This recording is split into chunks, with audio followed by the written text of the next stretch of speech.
Hello दोस्तों, आज हम करेंगे एविडेंस का पार्ट थर्ड। ये बताता है पार्ट थर्ड। इसमें सेक्शन है 101 से 167। इस भाग बताता है साक्ष्य का पेश किया जाना और प्रभाव।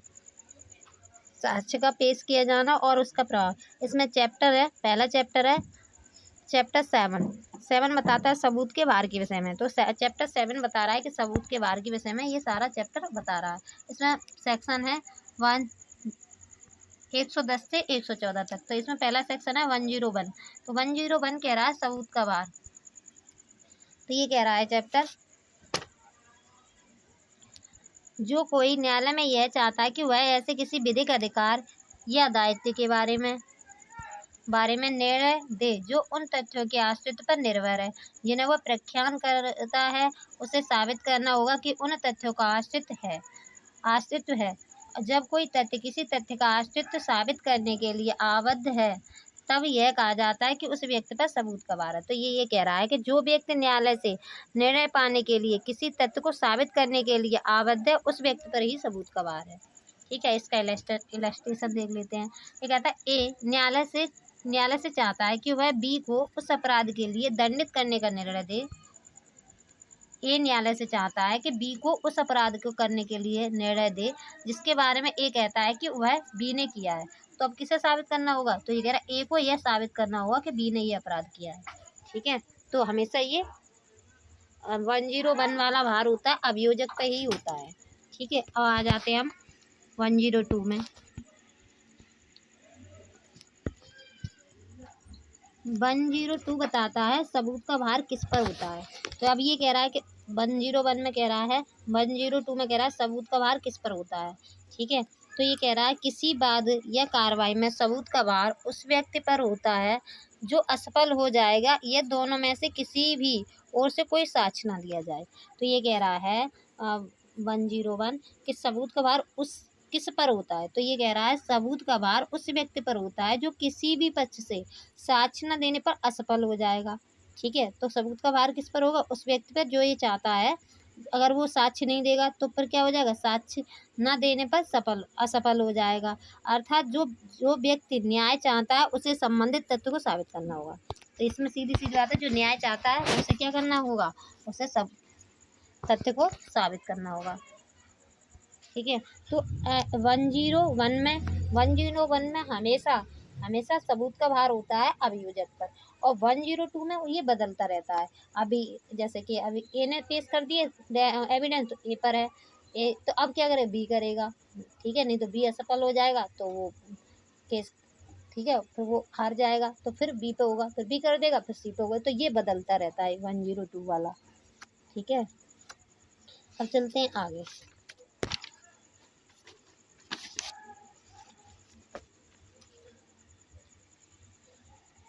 102 में एक प्रॉब्लम बता दें। ए बी पर संविदा भंग के लिए वाद लाता है, ये दोनों पक्ष का सबूत ना दे तो ए का वाद विफल हो जाएगा, अर्थात सबूत का भार ए पर होता है। ठीक है, अब आ जाते हैं हम 103 पर।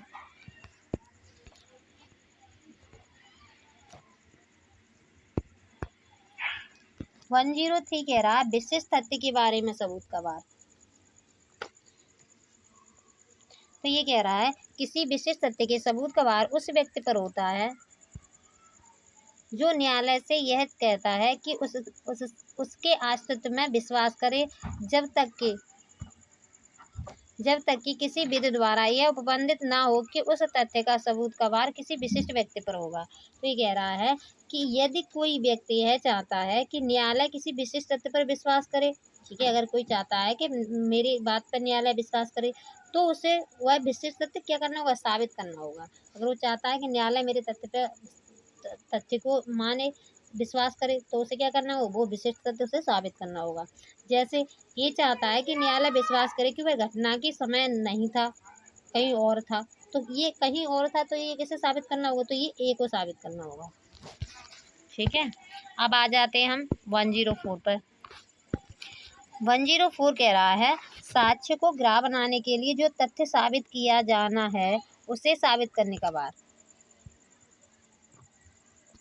तो 104 कह रहा है साक्ष्य को ग्राह्य बनाने के लिए जो तथ्य साबित किया जाना है उसे साबित करने के बाद, कह रहा है ऐसे तथ्य को साबित करने के बाद जिसका साबित किया जाना किसी व्यक्ति के किसी अन्य तथ्य को साक्ष्य देने में समर्थ के लिए आवश्यक है, उस व्यक्ति पर होगा जो ऐसा साक्ष्य देना चाहता है। तो ये कह रहा है 104 कि यदि कोई व्यक्ति चाहता है कि न्यायालय उसके दिए गए साक्ष्य को ग्रहण करे तो उसे वो साक्ष्य क्या करना पड़ेगा, साबित करना पड़ेगा कि ये जो मैं दे रहा हूँ साक्ष्य वो रेलिवेंट है। ठीक है। अब जैसे ए चाहता है कि न्यायालय बी की मृत्युकालीन कथन को साक्ष्य में ग्रहण करे। ए चाहता है कि न्यायालय बी की मृत्यु को ग्रहण करे कि बी की मृत्यु हो चुकी है, तो ए को बी की मृत्यु साबित करनी होगी। ठीक है। अब आ जाते हैं हम आगे। अब आ जाते हैं हम 105 पर।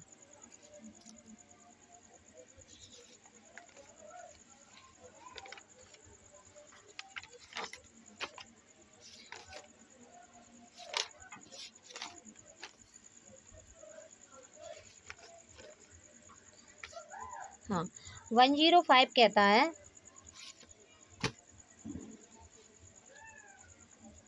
यह साबित करने का वार कि अभियुक्त का मामला अपवादों के अंतर्गत आता है। तो ये कह रहा है कि अब ये अभियुक्त पर है 105 वाला। ठीक है। तो किसके ऊपर है, अभियुक्त के ऊपर है। 105 में जो बताया गया है कि सबूत का वार किस पर है, अभियुक्त है। तो ये कहता है यह साबित करने का वार कि अभियुक्त का मामला अपवादों के अंतर्गत आता है। तो ये साबित करने का वार किस पर होगा, अभियुक्त पर होगा। ये कह रहा है जबकि कोई व्यक्ति किसी अपराध का अभियुक्त है तब उन परिस्थितियों के अस्तित्व को साबित करने का बाद जो उस मामले में भारतीय दंड संहिता के साधारण अपवादों में से किसी के अंतर्गत या उसी संहिता के किसी अन्य भाग में या उस अपराध की परिभाषा करने वाली किसी विधि में अंतर्विष्ट किसी विशेष अपवाद या अंतर्वस्तु के अंतर्गत कर देती है, उस व्यक्ति पर है जो न्यायालय ऐसी परिस्थिति के अभाव की उपधारणा करेगा। तो ये कह रहा 105 कि यदि कोई व्यक्ति यह चाहता है कि उसका मामला जो आईपीसी में सेक्शन 16 से 106 दे रखे हैं उनके अंतर्गत आता है, तो उसे अपवाद को साबित करना होगा कि मेरा मैटर अपवाद के अंतर्गत आता है। ठीक है।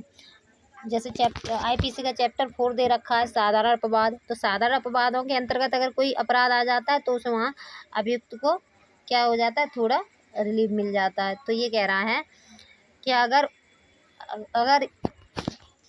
तो कह रहा है अगर कोई व्यक्ति यह चाहता है कि उसका मामला अपवादों के अंतर्गत माना जाए तो उसे ये साबित करना होगा कि उसका मैटर इन अपवादों के अंतर्गत आता है। ठीक है। जैसे ये कहता है कि वह चित्र विकृति के कारण अपने कार्य की प्रकृति को नहीं जानता था। ठीक है। तो अब ये कह रहा है ए ने जो मृत्यु कारित की है, ए ने कोई मृत्यु कारित की, अब वो ये कह रहा है कि मैं ना जिस टाइम मैंने मृत्यु कारित की थी उस दिन मैं चित्र विकृति में था, इसलिए मैंने मृत्यु कारित कर दी। तो अब ये चित्र विकृति में था तो ये साबित करने का भार किस पर, ए पर है।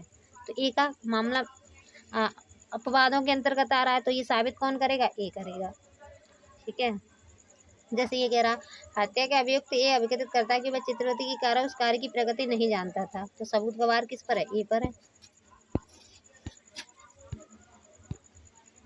अब आ जाता है हम 106। तो 106 कह रहा है विशेषता ज्ञात तथ्य को साबित करने का बाद। ये कह रहा है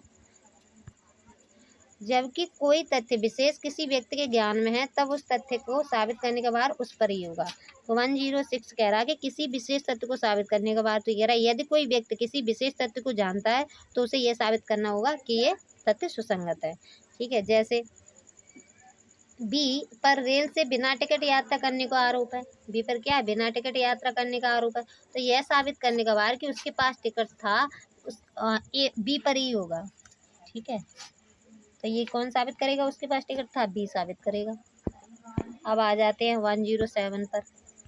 107 कह रहा उस व्यक्ति की मृत्यु साबित करने का भार जिसका 30 वर्ष के भीतर जीवित होना ज्ञात है। तो ये कह रहा है उस व्यक्ति की मृत्यु साबित करने का भार जो 30 वर्ष के अंदर जीवित देखा गया है। अब जो व्यक्ति 30 वर्ष के अंदर जीवित देखा गया है उसकी मृत्यु साबित करने का भार, तो उसकी मृत्यु साबित करने का भार किस पर होगा, जो ये कह रहा है कि नहीं वो तो मर गया है, तो उसी पर होगा जो कह रहा है मर गया है।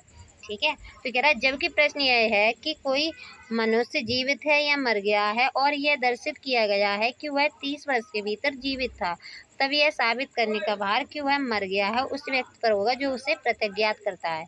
ठीक है, तो ये कह रहा है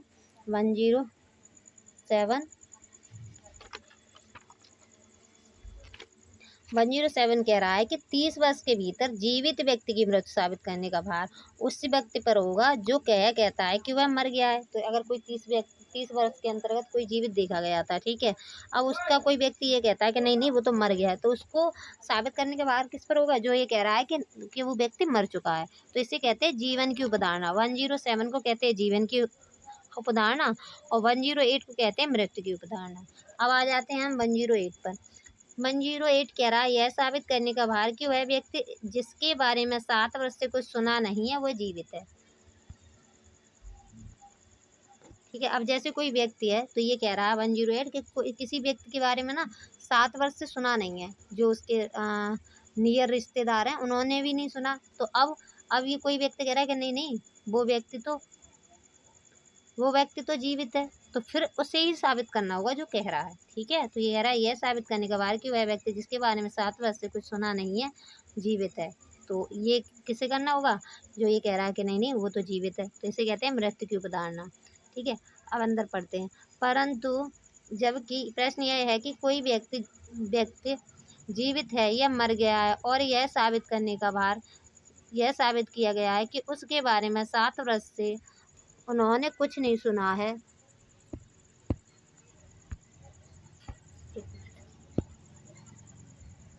7 वर्ष से उन्होंने कुछ नहीं सुना है, जिन्होंने उसके बारे में यदि वह जीवित होता तो स्वाभाविक सुना होता। तब यह साबित करने का भार कि वह जीवित है उस व्यक्ति पर चला जाता है जिसे प्रतिज्ञात करता है। ठीक है, ये कह रहा है कि 7 वर्ष से किसी व्यक्ति को जीवित साबित करने का भार उस व्यक्ति पर होगा जो यह कहता है कि वह जीवित है। अगर कोई व्यक्ति 7 वर्ष के अंतर्गत उस व्यक्ति के बारे में किसी ने सुना नहीं है कि वह जीवित है, तो अगर जो व्यक्ति कह रहा है कि नहीं नहीं वो तो जीवित है, तो उसे ही साबित करना होगा कि वह जीवित है। ठीक है, तो 108 को हम मृत्यु की उपधारणा कहते हैं। अब आ जाते हम आगे ये बता रहा भागीदारों भूस्वामी और अविधारी मालिक अभिकर्ता के मामले में सबूत का भार। ठीक है, तो ये कह रहा है 109, जबकि प्रश्न यह है कि क्या कोई व्यक्ति भागीदार भूस्वामी अविधारी मालिक अभिकर्ता है और यह दर्शित कर दिया गया है कि वे इस रूप में कार्य करते हैं, तब यह साबित करने का भार कि क्रमशः संबंधों में परस्पर अवस्थित नहीं है या अवस्थित होने से परिवर्तित हो चुके हैं उस व्यक्ति पर होगा जो ये प्रतिज्ञात करता है। तो ये कह रहा है कि कोई भागीदार है, भूस्वामी है, अविधारी है, मालिक है, अभिकर्ता है, तो इनके मामले में सबूत का भार कह रहा है। तो ये कह रहा है कि अगर ये व्यक्ति पहले थे, ठीक है, तो अब क्या हुआ, जैसे कि ए था, ए का कब्जे में मकान था, उसमें बी रहने के लिए आया। ठीक है, तो वो पहले ए मकान मालिक था, बी किराएदार था। अब बी ये कहता है कि नहीं नहीं ये तो मकान मालिक है नहीं, तो अब ये साबित कौन करेगा? बी को करना होगा। ठीक है, अब आ जाते हैं हम 110 पर। तो ये 110 कह रहा है स्वामित्व के बारे में सबूत का भार। अब ये कब्जे के बारे में बात कर रहा है, तो कह रहा है जबकि यह है कि क्या कोई व्यक्ति ऐसी किसी चीज का स्वामी है जिस पर उसका कब्जा होना दर्शित किया गया है, तब यह साबित करने का भार कि वह स्वामी नहीं है उस व्यक्ति पर होगा जो प्रतिज्ञात करता है कि वह स्वामी नहीं है।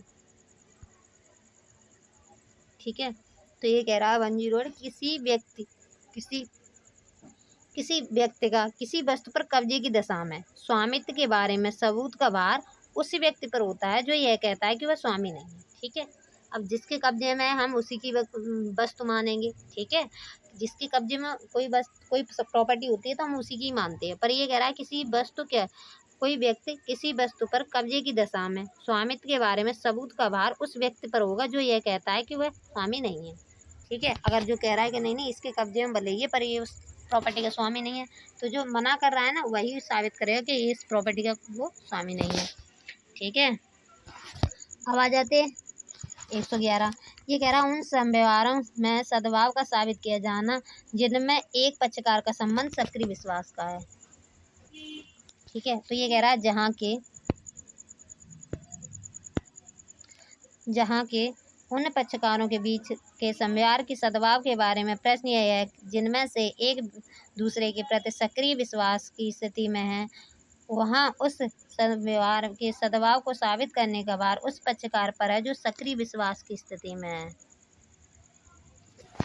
ठीक है, तो 111 कह रहा है कि विश्वास वाले संबंधों में सद्भाव साबित करने का भार उस व्यक्ति पर होता है जो विश्वास की स्थिति में होता है। जैसे विश्वास वाले संबंध कौन कौन से होते हैं, जैसे पिता पुत्र का, गुरु का शिष्य का, वकील का क्लाइंट का, डॉक्टर का मरीज का, ये क्या है, ये विश्वास वाले रिश्ते हैं, संबंध हैं। ठीक है, तो इसे साबित करने का भार किस पर होगा, जो विश्वास की स्थिति में था। ठीक है, जैसे कि कक्षीकार द्वारा अटर्नी के पक्ष में किए गए विक्रय का सद्भाव साक्षीकार द्वारा लाए गए बाद में प्रश्नगत है समव्यवहार का सद्भाव साबित करने का भार किस पर है, अटर्नी पर है। ठीक है, अब आ जाते हैं हम 111 कह रहा है, 111 ए कह रहा है कुछ अपराधों के बारे में उपधारणा है। तो कुछ अपराध हैं जिनके बारे में न्यायालय उपधारणा कर लेगा कि हाँ ये ऐसा हो सकता है।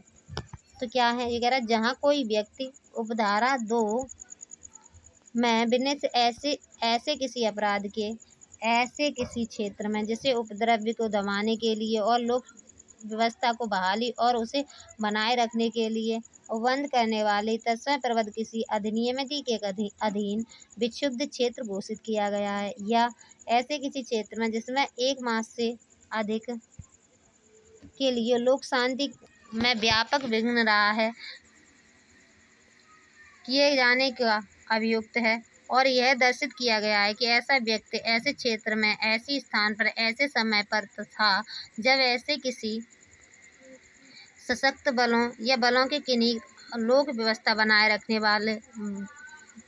का भार सौंपा गया है ऐसे सदस्यों पर जो अपने कर्तव्य का निर्वहन कर रहे हैं, आक्रमण करने, उसका प्रतिरोध करने और उस स्थान से अग्नि आयुध विस्फोटों का प्रयोग किया गया है, वहाँ जब तक तत्प्रतिकूल दर्शित नहीं किया जाता यह उदाहरित की जाएगी कि ऐसे व्यक्ति ने ऐसे अपराध किया है। तो 111 ये कह रहा है कि आतंकवाद से प्रभावित क्षेत्र में यदि आईपीसी की धारा 121, 121 ए, 122 ठीक है के अधीन अपराध का प्रश्न ऐसा कोई अपराध किया जाए तो न्यायालय मानेगा कि अभियुक्त व्यक्ति ने ऐसा अपराध किया है जब तक कि विपरीत साक्ष्य न दिया जाए। तो ये कह रहा है ये वाला सेक्शन कि अगर जहाँ कोई उपद्रव वगैरह हो रहा था, ठीक है, जहाँ पे कहीं पे भी जैसे आईपीसी के सेक्शन 121, 121 ए, 122, 123 ठीक है, इनके तहत कोई अपराध हुआ था, वहाँ से कोई व्यक्ति गिरफ्तार किया गया है, तो न्यायालय ये मानेगा कि हाँ ये व्यक्ति भी उस उपद्रव में शामिल होगा, जब तक मानेगा जब तक उसके विपरीत साक्ष्य न दे दिया जाए कि नहीं मैं वहाँ नहीं था, इसके विपरीत साक्ष्य दे दिया जाएगा तो मान लेगा हाँ नहीं था, वरना न्यायालय मानेगा हाँ ये भी उस उपद्रव में शामिल था। ठीक है, अब आ जाते हैं आगे। अब आ जाते हैं 112 कह रहा है विवाहित स्थिति के दौरान जन्म होना धर्मजिता का निश्चायक सबूत है। तो ये कह रहा है कि विवाह की स्थिति के समय किसी बच्चे का जन्म होता है तो न्यायालय मानेगा कि हाँ ये बच्चा उसी व्यक्ति का होगा जिससे शादी हुई है। ठीक है, अब ये कह रहा है यह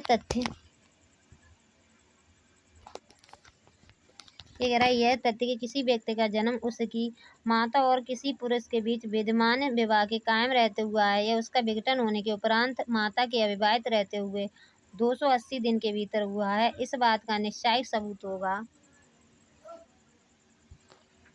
कि वह उस पुरुष का धर्मज पुत्र है, जब तक कि यह दर्शित न किया जा सके कि विवाह के पक्षकारों की परस्पर पहुंच ऐसे किसी समय नहीं थी कि जब उसका गर्भधान किया जा सकता था। तो ये कह रहा है यदि वैध विवाह के दौरान या विवाह विघटन के 280 दिन के भीतर किसी बच्चे का जन्म होगा, अगर 280 दिन के भीतर किसी बच्चे का जन्म होगा तो हम ये मानेंगे कि ये उसी व्यक्ति का बच्चा है जिससे विवाह हुआ था। ठीक है, ये धर्मजता का निश्चायक सबूत मानते हैं। ठीक है, कब तक मानेंगे, हम ये मानेंगे हाँ उसी का ये बच्चा होगा, पर ये कह रहा है कि परंतु जब तक यह साबित न कर दिया जाए कि बच्चे का गर्भाधान के समय पक्षकारों को आपस में पहुंच नहीं थी। ठीक है, तो ये भी देखा जाएगा। ठीक है, तो ये कह रहा है 112 कि अगर यदि वैध विवाह के दौरान या विवाह वेतन के 280 दिन के अंतर्गत 280 दिन के अंदर अगर किसी बच्चे का जन्म होता है तो हम उसे ही मानते हैं कि हम जिससे शादी हुई थी उसी का ये बच्चा होगा, ये मानेंगे। ठीक है, जब तक यह साबित न कर दिया जाए कि उस बच्चे का गर्भधान के समय पक्षकारों को आपस में पहुँच नहीं थी। ठीक है, तो इसे धर्मिकता का निश्चायक सबूत मानते हैं सेक्शन 112 को। ये काफ़ी इम्पोर्टेंट सेक्शन है। अब आ जाते हैं हम आगे 113 कह रहा है राज्य क्षेत्र के अधिग्रहण का सबूत। तो ये कह रहा है 113 कि किसी राज्य के अधिग्रहण के बारे में राज्य की गजट की अधिसूचना निश्चायक सबूत होगी। ठीक है, अगर कोई राज्य, तो ये कह रहा है जैसे कोई राज्य का अधिग्रहण हुआ है तो ये कह रहा है किसी राज्य के अधिग्रहण के बारे में राजकीय गजट की अधिसूचना निश्चायक सबूत होगी। सीधा सीधा ये। अब आ जाते हैं हम 113A पर। 113 ये कह रहा है किसी विवाहित स्त्री द्वारा आत्महत्या का दुष्प्रेरण करने के बारे में उपधारणा। कोई किसी विवाहित स्त्री द्वारा आत्महत्या के दुष्प्रेरण के बारे में उपधारणा। तो ये कह रहा है सेक्शन 113A, जब प्रश्न यह है कि किसी स्त्री द्वारा आत्महत्या का करना अपने उसके पति या उसके पति के किसी नातेदार द्वारा दुष्प्रेरित किया गया है और यह दर्शित किया गया है कि उसने अपने विवाह की तारीख से 7 वर्ष की अवधि के भीतर आत्महत्या की थी और यह कि उसके पति या उसके पति के ऐसे नातेदार ने उसके पति क्रूरता की थी, तो न्यायालय मामले की सभी किन्हीं परिस्थितियों को ध्यान में रखते हुए यह उपधारणा कर सकेगा कि ऐसी आत्महत्या उसके पति या पति के ऐसे नातेदार द्वारा दुष्प्रेरित हुई है। तो 113A ये बताता है विवाहित स्थिति के दौरान किसी व्यक्ति कोई औरत आत्महत्या कर लेती है तो उसके दुष्प्रेरण के बारे में उपधारणा करेगा 113A में। तो ये कह रहा है विवाह से 7 वर्ष के अंदर आत्महत्या कर लेती है कोई स्त्री तो पति या पति के नातेदार द्वारा क्रूरता की गई है, न्यायालय ये उपधारणा करेगा। ठीक है, और ये क्रूरता की डेफिनेशन कहाँ दे रखी, क्रूरता के बारे में क्या बता रखा है, तो क्रूरता के बारे में बता रखा है IPC के सेक्शन 198A में। ठीक है, अब आ जाते हैं हम, और ये जोड़ा गया था 1983 में जोड़ा गया है। ये 1983 में। ये पूछता भी है कि यह अमेंड कब हुआ था, तो ये हुआ था 1983 में।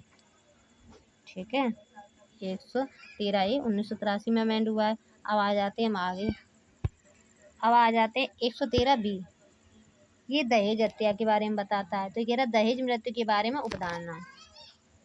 तो कह रहा है जब प्रश्न यह है कि किसी व्यक्ति ने किसी स्त्री की दहेज मृत्यु की है और यह दर्शित किया जाता है कि मृत्यु के कुछ पूर्व ऐसे व्यक्ति ने दहेज की किसी मांग के लिए या उसके संबंध में उस स्त्री के साथ क्रूरता की थी या उसको तंग किया था, तो न्यायालय यह उपधारणा करेगा कि ऐसे व्यक्ति ने दहेज मृत्यु कारित की है।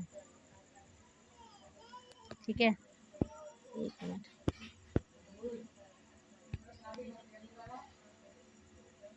तो 113B कह रहा है कि मृत्यु के पहले दहेज की मांग की हो, ठीक है, स्त्री के साथ क्रूरता की गई हो, अन्य तरीके से मारने की कोशिश की गई हो, न्यायालय दहेज मृत्यु की उपधारणा करे। फिर न्यायालय मानेगा कि हाँ इसने दहेज मृत्यु कारित की है। अब आ जाते हैं हम आगे। अब 114 कह रहा है न्यायालय किन्हीं तथ्यों को आश्रित उपधारित कर सकेगा। तो ये कह रहा है कुछ पॉइंट है न्यायालय क्या करे, कोर्ट किन्हीं फैक्टों को आश्रित उपधारित कर सकेगा। अब न्यायालय को लगेगा कि नहीं ऐसा हो सकता है, तो न्यायालय क्या कर सकेगा, उपधारणा भी कर सकेगा कुछ फैक्टों की। जैसे न्यायालय ऐसे किसी तथ्य का आश्रित उपधारित कर सकेगा जिसका विघटित होना उस विशिष्ट मामले के तथ्यों के संबंध में प्राकृतिक घटनाओं, मानवीय आचरण तथा लोक और प्राइवेट कारोबार के सामान्य अनुक्रम को ध्यान में रखते हुए वह संभावतः समझता हो। तो ये कह रहा है न्यायालय कौन कौन से फैक्टों से अवधारणा करेगा। तो ये कह रहा है किसी विशिष्ट तथ्य से, प्राकृतिक घटनाओं से, मानवीय आचरण से, कारोबार के तरीके से आने से उदाहरित कर सकेगा, उदाहरणा लगा सकेगा, हाँ हाँ ऐसा हुआ होगा। ठीक है, तो किन किन पॉइंटों से न्यायालय उदाहरणा कर सकेगा? विशिष्ट तथ्य हैं उनसे, कोई प्राकृतिक घटनाएं हैं उनसे, मानवीय आचरण से, कारोबार के तरीके से। तो न्यायालय क्या कर सकेगा? उदाहरणा कर सकेगा, हाँ ऐसे ये वाला अपराध हुआ हो सकता है। ठीक है, तो उदाहरणा कहाँ करेगा? 114 में। अब आ जाते आगे।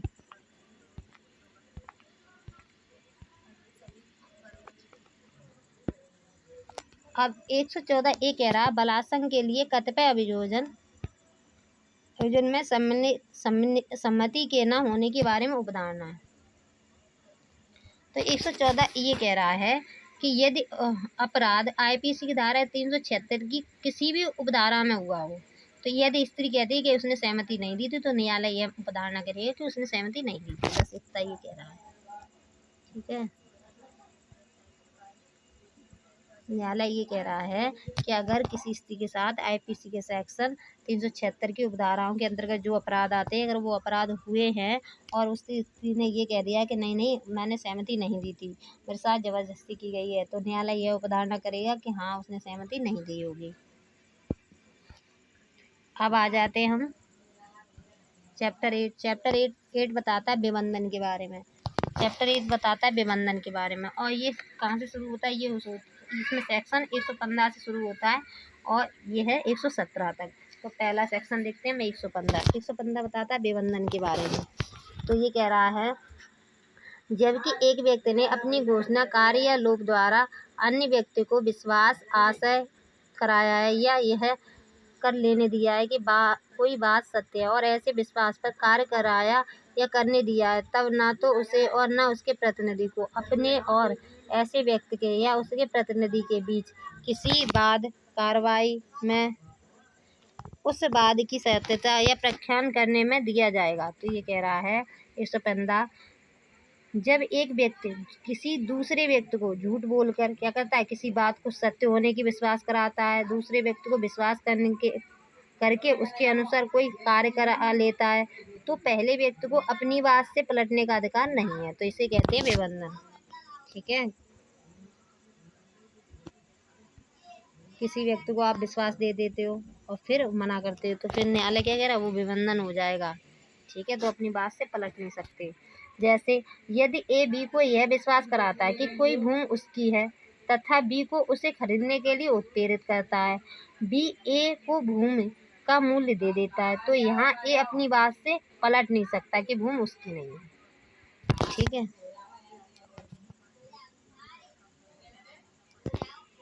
अब आ जाते हैं हम आगे। अब आ जाते हैं 116 पे। 116 कह रहा है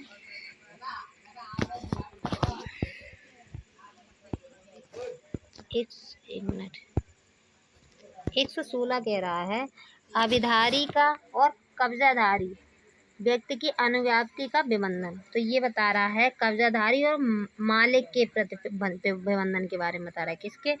कब्जाधारी और मालिक के बीच विबंधन। ठीक है, तो ये कह रहा है स्थावर संपत्ति की किसी भी अभिधारा को या ऐसे अभिधारी से व्युत्पन्न अधिकार में दावा करने वाले व्यक्ति को ऐसी अभिवृत्ति के चालू रहते हुए इसका प्रख्यान न करने दिया जाएगा कि ऐसा अभिधारी के भूस्वामी या ऐसी स्थावर संपत्ति पर उस अभिवृत्ति के आरंभ पर हक था तथा किसी भी व्यक्ति को जो किसी स्थावर संपत्ति पर उस पर कब्जाधारी व्यक्ति की अनुज्ञप्ति द्वारा आया है उसका प्रख्यान न कर दिया जाएगा कि ऐसे व्यक्ति को उस समय उस ऐसी अनुज्ञप्ति की गई थी, ऐसे कब्जे का हक था। तो यहाँ किसका कब्जा बता रहा है? 116 में कब्जाधारी का और मालिक का प्रति विबंधन है। तो ये कह रहा है यदि कोई व्यक्ति स्वयं को स्थावर संपत्ति का मालिक कहता है, किराएदार उसकी इच्छा से ही आता है, तो वह व्यक्ति यह नहीं कह सकता कि वह मालिक नहीं है। ठीक है, पहले तो वो बता रहा है कि मैं मालिक हूँ और उसी के कहने पर किराएदार आ जाता है उस मकान में, तो अब क्या कह रहा है? तो वह व्यक्ति यह नहीं कह सकता कि वह मालिक नहीं है। ठीक है, तो यहाँ किसका, कब्जादारी और मकान मालिक के विबंधन के बारे में बात करता है। अब आ जाते हैं हम आगे। आगे बताता है विनिमय पत्र के प्रतिगृहित या अपनिहित या अनुज्ञप्ति जारी का विबंधन।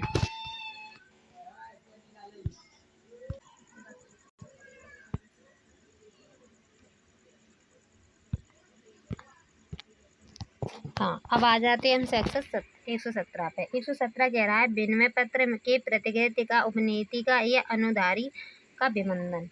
ठीक है, तो 117 बता रहा है विनिमय पत्र के प्रतिग्रहिता का विबंधन और डिग्रीदारी का विबंधन। ठीक है, तो ये कह रहा है किसी विनिमय पत्र के प्रतिग्रहित, एक मिनट,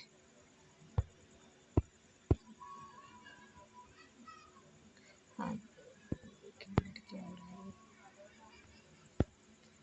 हाँ, तो ये बताता है 117 विनिमय पत्र के प्रतिग्रहिता का, उपनीति का या अनुज्ञप्ति जारी का विबंधन। तो कहता है किसी विनिमय पत्र के प्रतिग्रहिता को इसका पृथक्ज्ञान करने की अनुज्ञा न दी जाएगी कि लेखीवाल को ऐसा विनिमय पत्र लिखने या उसे पृष्ठांकन करने का प्राधिकार था, और न किसी उपनिधि का अनुज्ञप्तिधारी को इसका पृथक्ज्ञान करने दिया जाएगा कि उपनिधाता या अनुज्ञप्ति को उस समय जब ऐसा उपनिधान या अनुज्ञप्तिधारी आरंभ हुई है, ऐसे उपनिधान करने का अनुज्ञप्तिधारी अनुदान करने का अधिकार था। ये 17 कह रहा है कि किसी विनिमय पत्र या डिग्री पाने वाले व्यक्ति को यह नहीं कहने दिया जाएगा कि विनिमय पत्र लिखने वाले को या डिग्री देने वाले को ऐसा अधिकार नहीं था। बस इतना कह रहा है। ये क्या कह रहा है, ये कह रहा है सेक्शन कि किसी विनिमय पत्र या डिग्री पाने वाले व्यक्ति को यह अधिकार नहीं है कहने दिया जाए कि विनिमय पत्र लिखने वाले को या डिग्री देने वाले को ऐसा करने का अधिकार नहीं था। ठीक है, अब आ जाते हैं हम चैप्टर 9 पर। चैप्टर 9 बताता है साक्ष्यों के विषय में। ठीक है, इसमें पहला आ जाता है 118 कौन साक्ष्य दे सकेगा। ठीक है, तो ये कह रहा है सभी व्यक्ति साक्ष्य देने के लिए सक्षम होंगे जबकि न्यायालय का यह विचार न हो कि कोमल, वयस्क, अतिवर्धक शरीर के या मन के रोग या उसी प्रकार के किसी अन्य कारण में वे उनमें से दिए गए प्रश्नों को समझने या उन प्रश्नों का युक्त संगत उत्तर देने से निवारित हैं। ये कह रहा है प्रत्येक व्यक्ति दे सकता है साक्ष्य। ठीक है, ये कह रहा है 118 कोई भी व्यक्ति साक्ष्य दे सकता है, पर बच्चे जो समझ नहीं सकते बात को, अधिक बूढ़े हैं या जो रोगी है, वे लोग जो प्रश्न नहीं समझ सकते वे साक्ष्य नहीं दे सकते, अन्यथा सारे लोग साक्ष्य दे सकते हैं। तो कौन कौन साक्ष्य नहीं दे सकता, तो कह रहा बच्चे नहीं दे सकते, जो बच्चे जिन्हें तथ्य समझ में ही नहीं आ रहे। ठीक है, तो बच्चे नहीं दे सकते, अधिक बूढ़े हैं वो नहीं दे सकते, कोई रोगी है, और ये दो लोग हैं जिन्हें समझ में नहीं आते, प्रश्न ही समझ में नहीं आ रहे हैं, तो वो साक्ष्य नहीं दे सकते, अन्यथा सब लोग साक्ष्य दे सकते हैं। अब आ जाते हैं हम 119 में। 119 कह रहा है साक्षी का मौखिक रूप से संशोधित करने में असमर्थ होना। ठीक है, तो ये कह रहा है ऐसा कोई साक्षी जो बोलने में असमर्थ है। अब कोई साक्षी है जो बोलने में असमर्थ है, मतलब गूंगा है, ऐसी किसी अन्य रीति में जिसके वह उसे बोधगम्य बना सकता है, जैसे कि लिखकर संकेतों, चिन्हों अथवा साक्ष्य दे सकेगा, किंतु ऐसा लेखन और संकेत चिन्ह खुले न्यायालय में लिखे और किए जाने चाहिए तथा इस प्रकार दिया गया साक्ष्य मौखिक साक्ष्य माना जाएगा। तो ये कह रहा है सेक्शन 119 कि कोई जो बोलने में असमर्थ व्यक्ति है वो व्यक्ति भी साक्ष्य दे सकता है। तो कैसे दे सकता है, संकेतों द्वारा, इशारों द्वारा, लिखकर, चिन्ह द्वारा वो साक्ष्य दे सकता है। पर जो लिखकर साक्ष्य दिया गया है तो उसका ओरल एविडेंस ही माना जाएगा, मौखिक साक्ष्य ही माना जाएगा। क्यों, क्योंकि वो डॉक्यूमेंट्री साक्ष्य नहीं माना जाएगा, क्योंकि वो बोलने में ही असमर्थ है। तो जो बोलने में असमर्थ व्यक्ति है और वो लिखकर साक्ष्य देता है तो हम उसे ओरल एविडेंस मानेंगे। ठीक है, अब आ जाते 120। 120 कह रहा है सिविल वाद के पक्षकार और उनकी पत्नियां अपति दांडिक विचार के अधीन व्यक्ति का पति या पत्नी। तो ये कह रहा है कोई सिविल मैटर है, सिविल मैटर के पक्षकार उनके पति या पत्नी, और दांडिक विचार के अधीन व्यक्ति के पति या पत्नी। ठीक है, तो ये कह रहा है सभी सिविल कार्रवाई के बाद में पक्षकार और बाद के किसी पक्षकार का पति या पत्नी सक्षम होंगे किसी व्यक्ति के विरुद्ध दांडिक कार्रवाई में उस व्यक्ति का पति या पत्नी सक्षम साक्षी होंगे। तो 120 कह रहा है कि सिविल तथा दांडिक कार्रवाइयों बाद के पक्षकारों के रूप में पति या पत्नी सक्षम साक्षी होंगे। तो क्या कह रहा है, चाहे सिविल कार्रवाई हो या धार्मिक कार्रवाई हो, बाद के पक्षकार के रूप में पति पत्नी सक्षम साक्षी माने जाएंगे। ठीक है, अब आ जाते हैं हम आगे 120। 120 बताता है न्यायाधीश या मजिस्ट्रेट के बारे में।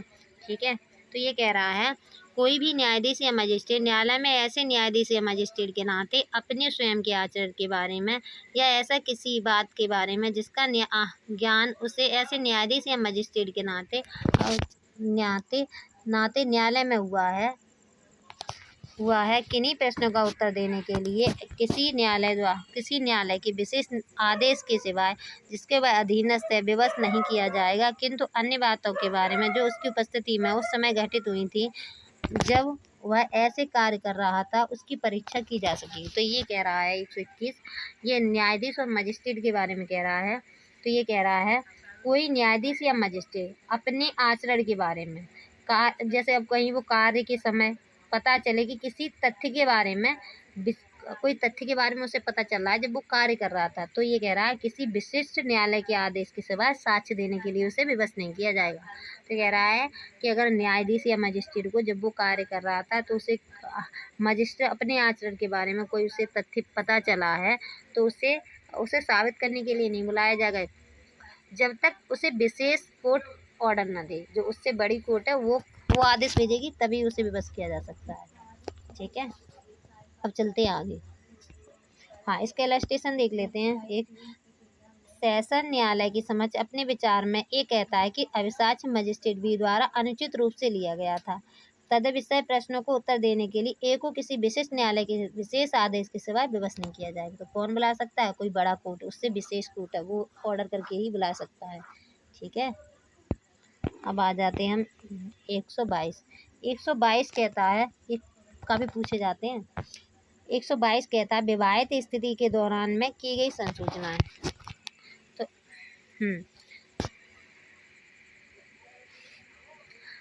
कोई भी व्यक्ति जो विवाहित है या जो विवाहित रह चुका है किसी संसूचना को जो किसी व्यक्ति द्वारा जिससे वह विवाहित है या रह चुका है विवाहित स्थिति के दौरान में उसे दी गई प्रकट करने के लिए विवश न किया जाएगा और न वह किसी ऐसी संसूचना को प्रकट करने के लिए अनुज्ञप्त किया जाएगा जब तक कि वह व्यक्ति जिसने वह संसूचना दी है या उसका हित प्रतिनिधि सम्मत न हो, सिवाय उन वादों में जो विवाहित व्यक्तियों के बीच हो या उन कार्रवाइयों में जिनमें एक विवाहित व्यक्ति दूसरे के विरुद्ध किए गए किसी अपराध के लिए अभियोजन है। तो 122 कह रहा है विवाहित स्थिति में पति या पत्नी द्वारा दी गई सूचनाएं किसी कार्रवाई में उस सूचना को प्रकट करने के लिए उन्हें विवश नहीं किया जाएगा। अभी कह रहा कोई विवाहित स्थिति के दौरान पति ने या पत्नी ने एक दूसरे को कोई संसूचनाएं दी हैं तो उन संसूचनाओं को प्रकट करने के लिए विवश नहीं किया जाएगा जब तक उनके स्वयं के बीच में कोई विवाद ना हो। अगर उन दोनों के बीच में विवाद है तो फिर वो कह सकते हैं। ठीक है, अब आ जाते हैं हम 121। 121 कह रहा राज्य के कार्यकलापों के बारे में साक्ष्य। तो कह रहा कोई भी व्यक्ति राज्य के किसी कार्यकलाप के संबंध में अप्रकाशित शासक अभिलेखों से व्युत्पन्न कोई भी साक्ष्य देने के लिए अनुज्ञप्त न किया जाएगा सिवाय संप्रयुक्त विभाग के प्रमुख ऑफिसर की अनुज्ञा के, जो ऐसी अनुज्ञा देगा या उसे अवधारित करेगा जैसा करना यह ठीक समझे। तो 123 कह रहा है कोई व्यक्ति राज्य के कार्यों से संबंधित साक्ष्य देने के लिए विवश नहीं किया जाएगा। ठीक है, अगर कोई साक्ष्य देना है तो उसे विवश नहीं किया जाएगा जब उसे विभाग के प्रमुख ऑफिसर को आज्ञा से, अगर उसने प्रमुख ऑफिसर उसकी आज्ञा ले लिए तो फिर साक्ष्य दिया जा सकता है। ठीक है, तो कह रहा कोई व्यक्ति राज्य के किसी भी कार्यकलाप से संबंधित अप्रकाशित साक्ष्य के अभिलेखों को व्युत्पन्न कोई भी साक्ष्य देने के लिए अनुज्ञात न किया जाएगा। तो कह रहा है कोई व्यक्ति राज्य के कार्यों से संबंधित साक्ष्य नहीं ले सकता। ठीक है, और कब ले सकता है, जब उस विभाग को कोई प्रमुख ऑफिसर उसे आज्ञा दे दे तो फिर ले सकता है। ठीक है, अब आ जाते शासकीय संसूचनाएं। 124 ये काफ़ी पूछता है। तो क्या शासकीय संसूचना में कह रहा है कि कोई भी लोक ऑफिसर उसे शासकीय विश्वास में दी गई संसूचना को प्रकट करने के लिए विवश नहीं किया जाएगा जबकि वह यह समझता है कि उसके प्रकरण से लोक हानि होगी। तो 124 124 कह रहा है कि कोई भी लोक सेवक राज्य की सूचनाओं को प्रकट करने के लिए विवश नहीं किया जाएगा। अगर उसे लग रहा है उस ऑफिसर को कि अगर मैंने ये सूचना दी तो लोक हित की हानि होगी, तो फिर उसे विवश नहीं किया जाएगा कि आप सूचना दो। ठीक है, अब आ जाते हैं हम आगे। 125 कहता है अपराधों के करने के बारे में जानकारी। हम यहाँ अपराधों को करने के बारे में जानकारी है, तो कह रहा कोई भी मजिस्ट्रेट या पुलिस ऑफिसर, तो ये क्या किसके बारे में बता रहा, मजिस्ट्रेट और पुलिस ऑफिसर, यह कहने के लिए विवश नहीं किया जाएगा कि किसी अपराध को किए जाने के बारे में जानकारी कहाँ से मिली है, और किसी भी राजस्व ऑफिसर को यह कहने के लिए विवश नहीं किया जाएगा कि उसे राजस्व के विरुद्ध किसी अपराध के बारे में जानकारी कहाँ से मिली है। तो 125 कह रहा है कोई भी मजिस्ट्रेट या पुलिस अधिकारी को अपराध की जानकारी कहाँ से मिली है ये बताने के लिए विवश नहीं किया जाएगा, सीधी सी बात है। अब आ जाते हैं हम 127 में, 126 सॉरी, ये कहता है वृत्तीय संसूचनाएं। तो ये कह रहा है कि कोई भी बैरिस्टर, अटर्नी, प्लीडर या वकील अपने कक्षीकार द्वारा दी गई सूचनाओं को उसकी इच्छा के बिना प्रकट नहीं करेगा। ठीक है, कि अगर उसने कोई जानकारी दी है, ठीक है, तो फिर क्या करेगा, तो वो बैरिस्टर, अटर्नी या प्लीडर या वकील अपनी कक्षीकार की जो उसने बात बताई है वो उसे प्रकट नहीं करेगा।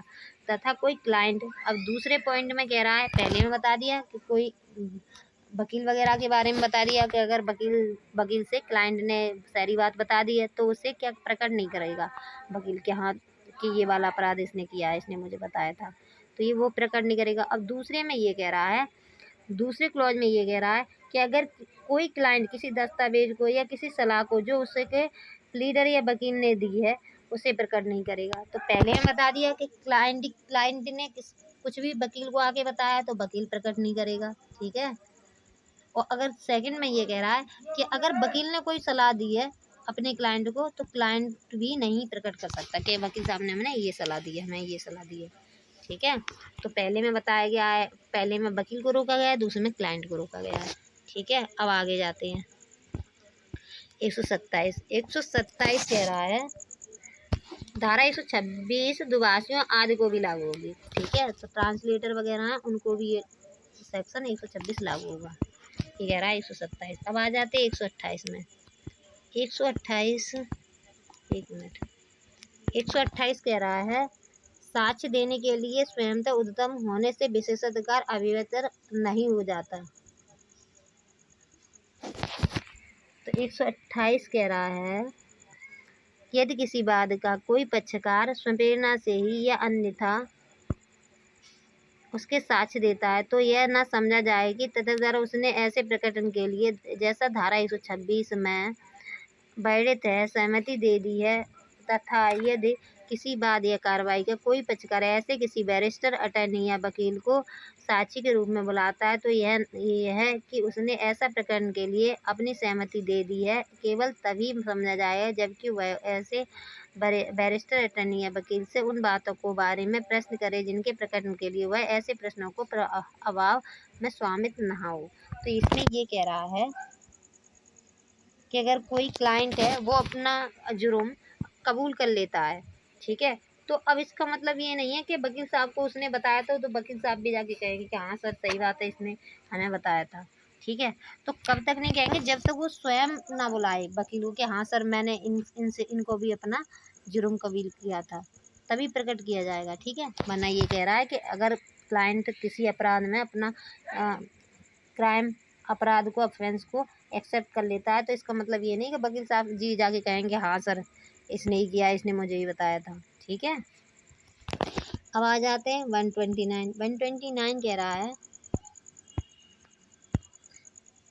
129 कह रहा है विधि सलाहकारों में गोपनीय संसूचना। अब ये कह रहा है कि विधि सलाहकार ने कोई गोपनीय संसूचना दी है तो हमें उसे भी प्रकट नहीं किया करवाया जाएगा। ठीक है, तो 129 कह रहा है कि कोई भी व्यक्ति किसी गोपनीय सूचना को जो उसके व उसके विधि सलाहकार के बीच हुई है न्यायालय में प्रकट करने के लिए विवश नहीं किया जाएगा जब तक न्यायालय में साक्षी के तौर पर पेश ना हो तथा ऐसी सूचना प्रकट करना न्यायालय को आवश्यक न लगे।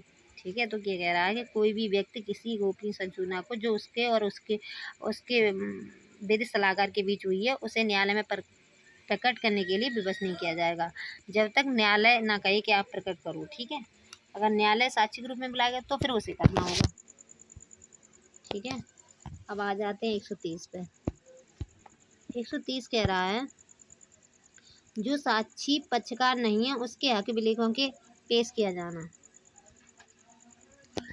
तो 130 कह रहा है कि जो व्यक्ति पक्षकार नहीं है उसके हक विलेखों को पेश किया करना। अगर कोई व्यक्ति जो पक्षकार नहीं है अपनी किसी संपत्ति का हक पत्र, कोई ऐसा दस्तावेज जिससे वह संपत्ति गिरवी गिराई या बंधक बना हो, कोई ऐसा दस्तावेज जो ऐसी उसे किसी दायित्व में फांसे, पेश करने के लिए विवश नहीं किया जाएगा जब तक कि ऐसा लिखित करार न हो।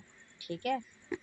130 में ये कह रहा है कि जो साक्षी पक्षकार नहीं है, वो जो साक्षी है वो इस केस का पक्षकार नहीं है, उसके हक विलेखों को पेश किया जाना। तो ये कह रहा है कोई व्यक्ति जो पक्षकार नहीं है अपनी किसी संपत्ति का हक पत्र, ऐसी कोई दस्तावेज जिसमें वह संपत्ति गिरवी या गिराई या बंधक बनी हो, कोई ऐसा दस्तावेज जिसे किसी दायित्व में फांसेगा, उसे लग रहा है कि ये डॉक्यूमेंट मुझे मेरा भी कुछ दायित्व है उसमें फांसने के लिए है, पेश करने के लिए विवश नहीं किया जाएगा जब तक कि ऐसा लिखित करार न हो। ठीक है। अगर एग्रीमेंट कर रखा है तो फिर उसे करना पड़ेगा। अब आ जाते हैं 131। 131 कह रहा है ऐसे दस्तावेज या इलेक्ट्रॉनिक अभिलेख का पेश किया जाना जिन्हें कोई दूसरा व्यक्ति जिसका उन पर कब्जा है पेश करने से इनकार कर सकता है। तो कह रहा है 131 कि जिसके कब्जे में कोई दस्तावेज या इलेक्ट्रॉनिक अभिलेख है, अगर उस दस्तावेज पेश करने से इनकार करता है तो वह उसे पेश करने के लिए विवश नहीं किया जाएगा। ठीक है। तो कह रहा है कि यदि कोई व्यक्ति जिसके कब्जे में कोई दस्तावेज है या इलेक्ट्रॉनिक अभिलेख हैं उस दस्तावेज को पेश करने से इनकार करता है तो वह उसे पेश करने के लिए विवश नहीं किया जाएगा। बस इतना कह रहा है ये सेक्शन 131। अब आ जाते हैं 132। 132 कह रहा है इस आधार पर कि उत्तर उसे अपराध में फंसाएगा, साक्षी उत्तर देने के लिए क्षम्य नहीं होगा। ठीक है। तो ये कह रहा है कोई साक्षी किसी वाद या किसी सिविल या दांडिक में विवादित विषय में सुसंगत किसी विषय के बारे में किए गए किसी प्रश्न का उत्तर देने से इस आधार पर क्षम्य नहीं होगा कि ऐसे प्रश्न का उत्तर ऐसे साक्षी को अपराध में फंसाने या उसकी प्रवृत्ति प्रत्यक्षतः या परोक्षतः अपराध में फंसाने की होगी, अथवा वह ऐसे साक्षी को किसी किस्म की शास्ति या समर्पण के लिए उच्छृंखल करेगा या प्रवृत्ति प्रत्यक्ष या परोक्ष उच्छृंखल करने की होगी। तो ये 132 ये कह रहा है किसी प्रश्न का उत्तर देने के लिए विवश कर सकता है। तो कह रहा है न्यायालय किसी साक्षी को किसी प्रश्न का उत्तर देने के लिए विवश कर सकता है चाहे वह उत्तरों से अपराध में ही फंसाए। ठीक है। तो अब ये कहे कि नहीं, तो वो सोचे कि नहीं ये अपराध में फंसाएगा तो वो ना दे, तो इससे वो क्षम्य नहीं है। तो ये कह रहा है न्यायालय किसी साक्षी को किसी प्रश्न का उत्तर देने के लिए विवश कर सकता है चाहे फिर वह उत्तर उसे अपराध में फंसाने वाला ही क्यों ना हो। ठीक है। अब आ जाते हैं हम 133 में। 133 कह रहा है सह अपराधी के बारे में बता रहा है। 133 तो कह रहा है सह अपराधी अभियुक्त व्यक्ति के विरुद्ध सक्षम साक्षी होगा। तो सह अपराधी क्या होगा? सक्षम साक्षी होगा अभियुक्त के विरुद्ध। और दोष सिद्धि केवल इसलिए अवैध नहीं है कि वह किसी सह अपराधी के संपुष्टि पर साक्ष्य के आधार पर की गई हो। तो 133 कहता है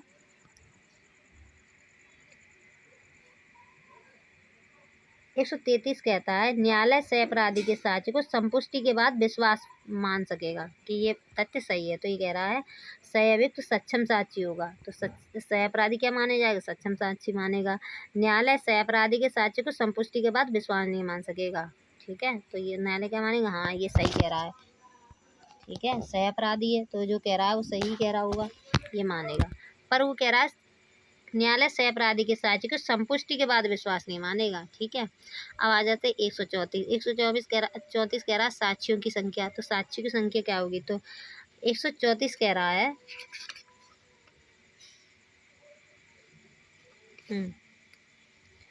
तो ये 134 कह रहा है किसी मामले में किसी तथ्य को साबित करने के लिए साक्ष्यों की कोई विशेष संख्या नहीं है। तो सीधा 134 कहता है कि साक्ष्यों की कोई संख्या निश्चित नहीं है। ठीक है। कितने भी साक्षी हो सकते हैं, एक भी हो सकता है और 100 भी हो सकते हैं। ठीक है। अब आ जाते हैं हम चैप्टर 10 पे। चैप्टर 10 कह रहा है साक्षियों की परीक्षा के विषय में। तो ये 10 क्या बता रहा है? ये बता रहा है साक्षियों की परीक्षा के विषय में। तो इसमें सेक्शन 135 बताता है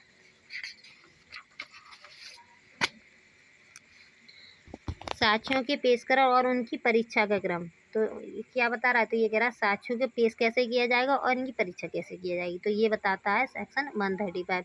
तो कह रहा है साक्ष्यों के पेशकश और उनकी परीक्षा के क्रम से सिविल और दांडिक, सिविल में भी और दांडिक में भी, तत्व संबंधित विधि द्वारा पद्धति द्वारा तथा ऐसी किसी विधि के अभाव में न्यायालय के विवेक द्वारा विनियमित होगा। तो 135 कह रहा है कि न्यायालय साक्ष्यों की परीक्षा तथा उनके पेश करने के बारे में और तरीकों के बारे में नियम बना सकेगा। कौन? न्यायालय।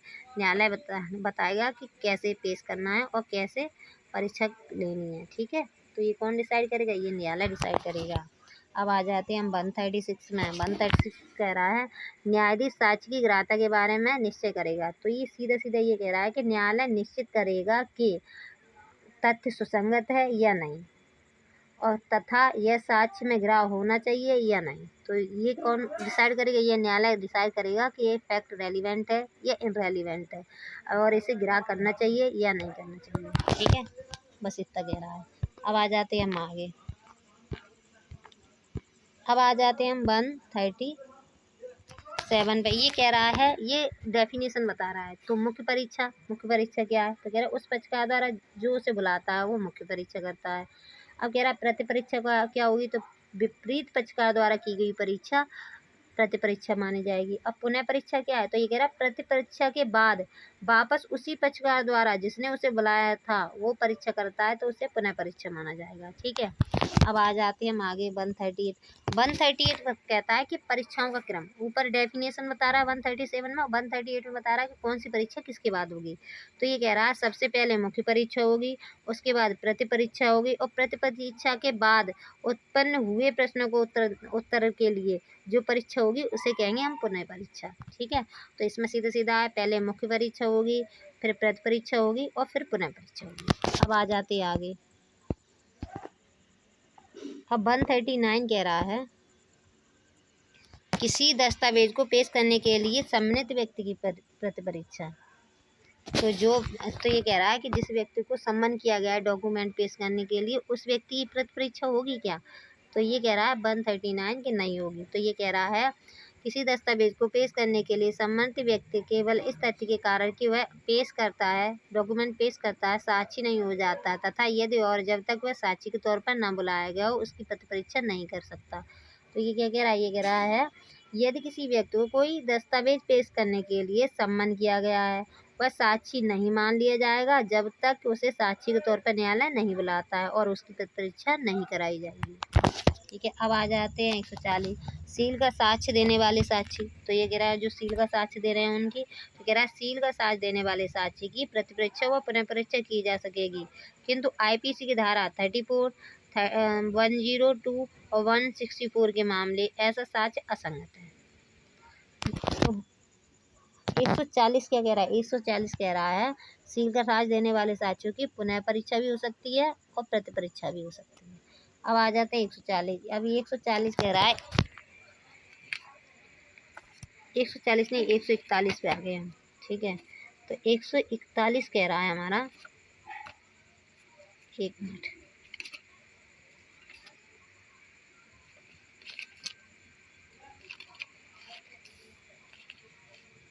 तो लीडिंग क्वेश्चन के बारे में बताता है 141। तो कह रहा है लीडिंग क्वेश्चन, तो कह रहा है कोई प्रश्न जो उस उत्तर को सुझाता है जिसे पूछने वाला व्यक्ति पाना चाहता है उसे क्या माने जाएंगे? लीडिंग क्वेश्चन माने जाएंगे।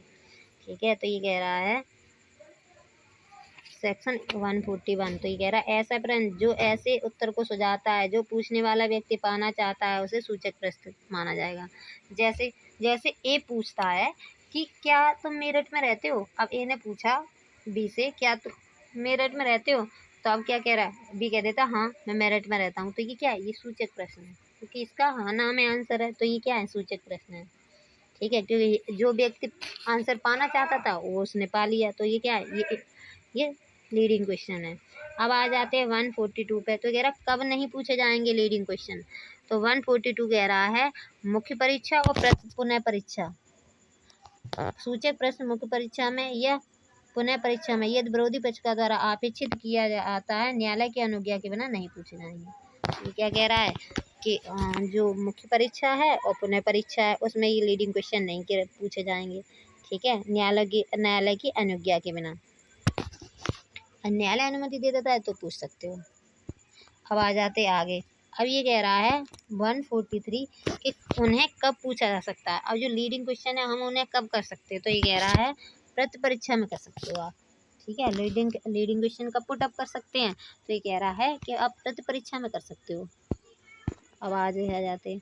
अब 144 बता रहा है लेखबद्ध विषयों के बारे में साक्ष्य। 145 बता रहा है लेखबद्ध विषयों के बारे में साक्ष्य। तो ये कहता है पहले से लेखबद्ध कथन की प्रति परीक्षा के बारे में कह रहा है। ठीक है, 145 को हम CRPC के सेक्शन 164 के साथ भी पढ़ सकते हैं। ठीक है, तो ये उससे लिंक कर सकते हैं हम। तो ये कह रहा है यदि कोई कथन पहले से ही लेखबद्ध है उसे लेख के बारे में व्यक्ति की प्रतिपरीक्षा की जा सकेगी। यदि उस लेख का खंडन किया जाना है तो व्यक्ति को ध्यान उस लेख की तरफ आकर्षित किया जा सकेगा। तो सीधे सीधे ये कह रहा है कि अगर पहले से लेखबद्ध कथन है, कोई पहले से ही लेखबद्ध कर रखा है, यदि उस लेख के बारे में व्यक्ति की प्रतिपरीक्षा की जा सकेगी। और फिर जब पहले से ही लिखा हुआ है तो फिर क्या करेंगे, उसकी प्रतिपरीक्षा की जा सकेगी। और अगर उस कथन का अगर खंडन किया जा रहा है तो उस व्यक्ति का ध्यान दिलाया जाएगा और उसका ध्यान आकर्षित किया जाएगा। देखो अब ये क्वेश्चन आपने बोला था ना, अब इसका ये खंडन हो रहा है। बस इतना है इसका। इसे हम 164 के साथ पढ़ सकते हैं। आगे अब 145 आ जाते हैं। 145 कह रहा है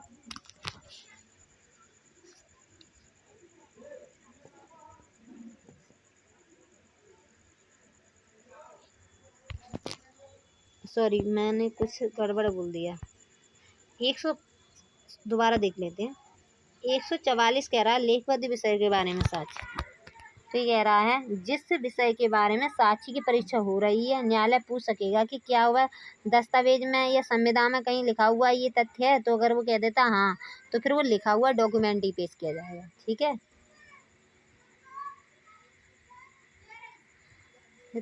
तो ये क्या कह रहा है लेखबद्ध विषय के बारे में साक्ष्य। तो ये कह रहा है अगर जिस विषय के बारे में साक्षी की परीक्षा की जा रही है और न्यायालय ये पूछ सकेगा क्या ये डॉक्यूमेंट में कहीं लिखा हुआ है जो आप बोल रहे हैं। तो अगर वो कह देता है हाँ तो फिर उसका डॉक्यूमेंट ही पेश किया जाएगा।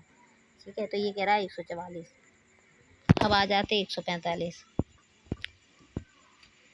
145 कह रहा है पूर्वबद्ध लेखबद्ध कथनों के बारे में प्रति परीक्षा। इसे 145 को हम पढ़ सकते हैं 164 CRPC का सेक्शन 164 के साथ। ठीक है, तो 164 कह रहा है पूर्वबद्ध लेखबद्ध कथनों के बारे में प्रतिपरीक्षा। जो कह रहा है किसी साक्षी के उन पूर्वतन कथनों के बारे में जो उसने लिखित रूप में किए हैं या जो लेखबद्ध किए गए हैं जो प्रश्नगत बातों में सुसंगत है, ऐसा लेख उसे दिखाए बिना या ऐसा लेख साबित किए बिना प्रतिपरीक्षा की जा सकेगी। किंतु यदि उस लेख द्वारा खंडन या आशय है तो उस लेख को साबित किया जा सके कि पूर्व उसका ध्यान उस लेख के उन भागों की ओर आकर्षित किया करना होगा जिनका उपयोग उसके खंडन करने के प्रयोजन से किया गया है। ये सेक्शन कह रहा है 145 कि यदि कोई कथन पहले से ही लेखबद्ध है उस लेख के बारे में व्यक्ति की प्रतिपरीक्षा की जा सकती है। ठीक है, पहला पॉइंट। दूसरा ये कह रहा है कि यदि उस लेख का खंडन किया जाना हो तो उस व्यक्ति का ध्यान आकर्षित किया जाएगा कि आपने ये बात कही थी, अब ये व्यक्ति का खंडन हो रहा है। ठीक है, अब आ जाते हैं हम 146। 146 कह रहा प्रतिपरीक्षा के विधिपूर्ण प्रश्न। ठीक है, तो 146 कहता है कि प्रतिपरीक्षा में साक्षी की सत्यवादिता परखने, जीवन में उसकी स्थिति जानने, चरित्र पर दोष लगाने जैसे प्रश्न पूछे जा सकते हैं। ठीक है, तो ये क्या कह रहा है, जबकि किसी साक्षी की प्रतिपरीक्षा की जाती है तब उसके तस्वीर निर्दिष्ट प्रश्नों के अतिरिक्त कोई ऐसा भी प्रश्न पूछे जा सकें जिनसे उसकी सत्यवादिता परखने के लिए, उसकी स्थिति का, जीवन की स्थिति का पता लगाने के लिए, ठीक है, उसके चरित्र पर दोष लगाकर जैसे प्रश्न पूछे जा सकते हैं। ठीक है, तो सिर्फ इतना कह रहा है। अब आ जाते हैं परंतु कि इसमें ये कह रहा है कि आईपीसी की धारा 376 के मामले में यह लागू नहीं होगी। अब 376 के मामले में ये क्वेश्चन आप पुट अप नहीं कर सकते। अब आ जाते हैं हम 147 पर। 147 कह रहा है साक्षी को उत्तर देने के लिए कब विवश नहीं किया जाएगा। साक्षी को उत्तर देने के लिए कब विवश नहीं किया जाएगा। तो कह रहा है यदि ऐसा कोई प्रश्न उस बात या कार्रवाई में सुसंगत किसी बात से संबंधित है तो धारा 132 के उपबंध उस पर लागू होंगे। तो ये 147 का कहना ये है कि यह धारा 146 के पूरक है। तो 146 के पूरक मानी जाती है 147। ठीक है, 147 की पूरक धारा कौन सी है 146। कह रहा न्यायालय न्याय के हित में धारा 132 के अंतर्गत किसी भी साक्ष्य को उत्तर देने के लिए विवश कर सकता है। ठीक है, तो कब कर सकता है 132 के अंतर्गत। अब आ जाते 148। 148 कहता है न्यायालय विनिश्चित करेगा कि कब प्रश्न पूछा जाएगा और साक्ष्य को उत्तर देने के लिए कब विवश करेगा। तो ये सीधे सीधे ये कह रहा है कि न्यायालय तय करेगा कि प्रश्न कब पूछना चाहिए जाएगा और तथा साक्षी को विवश कब किया जाएगा उत्तर दें। तो ये कह रहा है कि ये डिसाइड न्यायालय करेगा कि कौन कौन से प्रश्न पूछे जाने चाहिए और किसके उत्तर देने के लिए साक्षी को विवश करना चाहिए। तो ये किसके ऊपर है, ये न्यायालय के ऊपर है, ये न्यायालय निश्चित करेगा। ठीक है, अब आ जाते हैं आगे 149 कह रहा है कि अगर कोई आधारों के बिना कोई प्रश्न पूछता है तब। तो कह रहा है कोई भी ऐसा प्रश्न जो धारा 148 में निर्दिष्ट है नहीं पूछा जाना चाहिए जब तक कि पूछने वाले व्यक्ति के पास यह सोचने के लिए युक्त आधार हो कि यह लांछन जिसका उसके प्रहर होता है सो आधारित है। तो 149 ये कहता है कि कोई भी ऐसा प्रश्न जिसका कोई आधार ना हो या बिना किसी कारण के किसी को चरित्र पर लांछन लगाने वाला हो तो ऐसे प्रश्न नहीं पूछे जाएंगे। ठीक है, अब आ जाते हैं 150। अब 150 ये कह रहा अब वकील तो वकील है, वो भैया पूछेगा ही, मानता ही नहीं है। तो तब क्या कह रहा है न्यायालय, तब क्या करेगा। तो कह रहा है युक्त आधारों के बिना प्रश्न पूछे जाने की अवस्था में न्यायालय की प्रक्रिया। अगर युक्त आधारों के बिना भी प्रश्न पूछ लेता है तब न्यायालय क्या करेगा। तो कह रहा है यदि न्यायालय की यह राय हो कि ऐसा कोई प्रश्न युक्त आधारों के बिना पूछा गया था तो यदि वह ऐसी बैरिस्टर अटर्नी लीडर द्वारा वकील अटर्नी द्वारा पूछा गया था तो वह मामले की परिस्थितियों को उच्च न्यायालय को या अन्य प्राधिकार को जिसके ऐसा वरिष्ठ प्लीडर अटर्नी अपनी वृत्ति के प्रयोग में अधीन है रिपोर्ट करेगा। तो ये कह रहा है 150 यदि धारा 149 के अनुसार किसी बैरिस्टर अटर्नी वकील ऐसे प्रश्न पूछे जाते हैं तो वह इस मामले की रिपोर्ट, तो न्यायालय क्या करेगा, इस मामले की रिपोर्ट उच्च न्यायालय को देगा या अन्य वरिष्ठ अधिकारी को देगा, वरिष्ठ प्राधिकारी को देगा जिसके अधीन बैरिस्टर अटर्नी वगैरह आते हैं। ठीक है, किसे किसे देगा, उच्च न्यायालय को देगा और वरिष्ठ प्राधिकारी को कर सकेगा रिपोर्ट। ठीक है, अब आ रहे हैं हम 151। 151 पे क्या है, 151 कह रहा है अशिष्ट और कलंकात्मक प्रश्न। अशिष्ट और कलंकात्मक प्रश्न। तो ये कह रहा है न्यायालय किन्हीं प्रश्नों का या पूछताछ का जिन्हें वह अशिष्ट या कलंकात्मक समझता है, चाहे ऐसे प्रश्न या जांच न्यायालय की समझ प्रश्नों को कुछ प्रभावित करने की वृत्तियां रखते हों, निषेध कर सकेगा।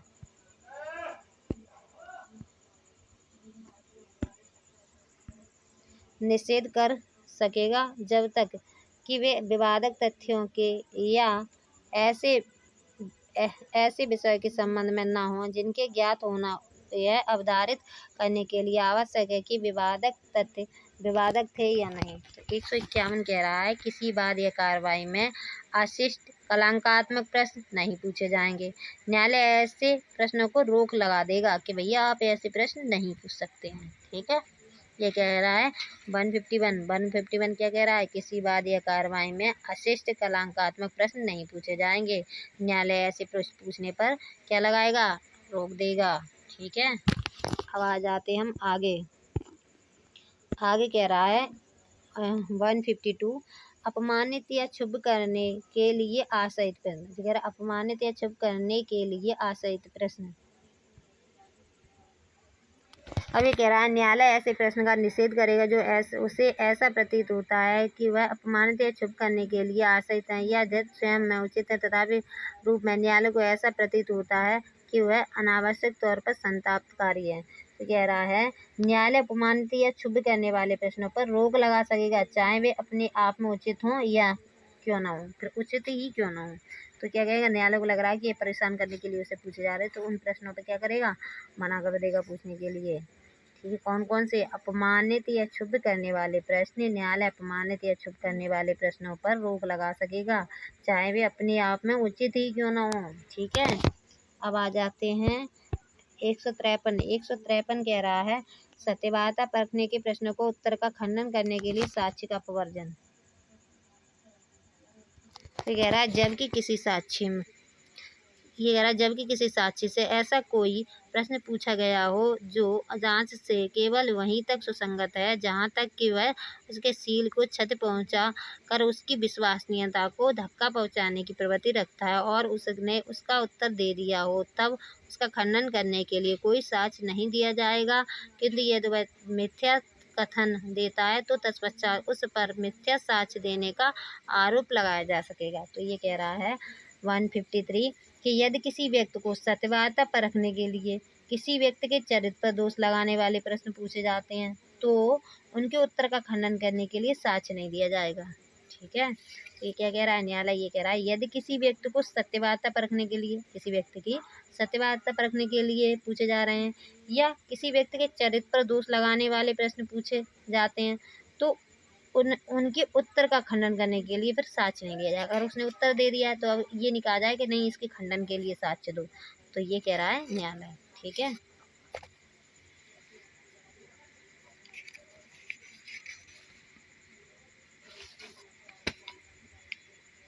ठीक है, तो ये क्या कह रहा है मिथ्या उत्तर देता था तथा उस तथ्य को साक्ष्य देने का आरोप लगाया जा सकता है। ठीक है, अब इसमें अपवाद दे रखे हैं, तो ये कह रहा है इसमें परंतु भी दे रखा है। हाँ, तो कह रहा है मिथ्या उत्तर देने के लिए मिथ्या साक्ष्य देने का आरोप लगाया जा सकता है। अगर उसने मिथ्या उत्तर दे दिया है तो मिथ्या साक्ष्य देने का आरोप लगाया सकता है। हाँ, ठीक है, पूर्व दोष सिद्धि का साक्ष्य दिया जा सकता है। तो इसमें क्या है, पूर्व दोष सिद्धि का भी साक्ष्य दे सकते हो।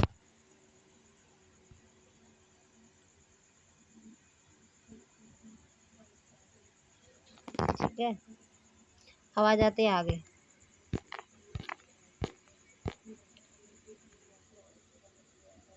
अब आ जाते हैं हम 154 में। ये कह रहा पक्षकारों द्वारा अपने ही साक्षी से प्रश्न इसे कहते हैं पक्षद्रोही साक्षी, इस वाले सेक्शन को। तो पहला क्लॉज कह रहा है न्यायालय उस व्यक्ति को जो किसी साक्षी को बुलाता है उस साक्षी से कोई ऐसा प्रश्न करने की अपने विवेकानुसार अनुज्ञा दे सकेगा जो प्रतिपक्षी और प्रतिपरीक्षा में किए जा सकते हैं।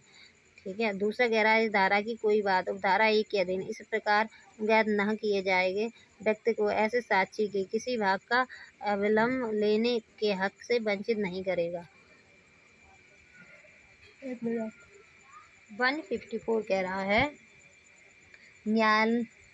न्यायालय की आज्ञा से कोई व्यक्ति जो साक्षी को बुलाता है ऐसे प्रश्न पूछ सकेगा जो प्रतिपरीक्षा में पूछे जा सकते हैं। ठीक है, यदि कोई साक्षी उसे बुलाने वाले पक्षकार के विरोध में बातें करे उसे पक्षद्रोही साक्षी कहते हैं। ठीक है, वगैरह यदि किसी बाद में सह अपराधी एक दूसरे के खिलाफ हो जाएं तो वे एक दूसरे के प्रति प्रतिपरीक्षा कर सकेंगे। ठीक है, तो इसमें कहता है 154 में, तो 154 में पक्षद्रोही साक्षी के बारे में कहा गया है।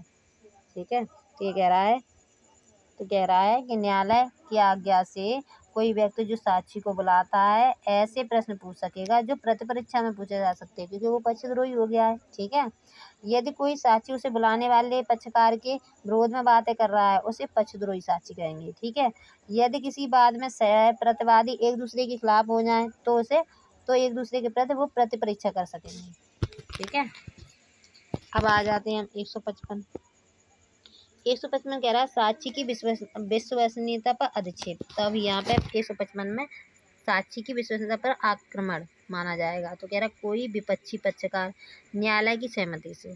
ठीक है, तो पहला कह रहा है कोई विपक्षी पक्षकार न्यायालय की सहमति से। ठीक है, और कह रहा है साक्षी की विश्वसनीयता पर आक्रमण करने वाले प्रश्न पूछ सकेगा यदि कोई साक्षी विश्वास योग्य ना हो।